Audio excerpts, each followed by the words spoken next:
the COP28 summit, where nearly 200 countries have finally struck a deal to transition away from fossil fuels. Leaders were up all night ratifying the document, with some of the major headlines being a tripling of renewable energy capacity, the rapid phase down of coal power and transitioning away from fossil fuels by 2050.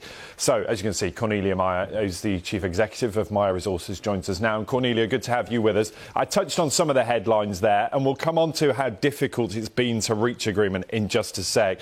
But in your assessment, how significant is what has been announced? Well, it's very significant because you basically got everybody, including oil-producing countries, saying, OK, we will have to transition away from fossil fuels. It's pretty mild language, and it does mention it needs to be a just and fair energy transition, because countries of the South may not see things quite the way that the richer countries in the North see things, because they still have to lift people out of energy poverty, and they still will need, fossil fuels for the foreseeable future to do that. You're sitting there in Riyadh. One of the world's biggest oil producers, of course, is Saudi Arabia. And I wonder, therefore, how OPEC members will view this agreement. They balance their books. They pay off their bills with revenues from oil and gas. What have they said about this deal?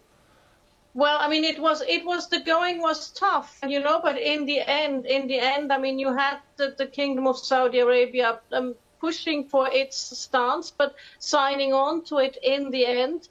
And you have, especially if you look at the UAE, and if you look at the Kingdom of Saudi Arabia, they're transitioning away as well.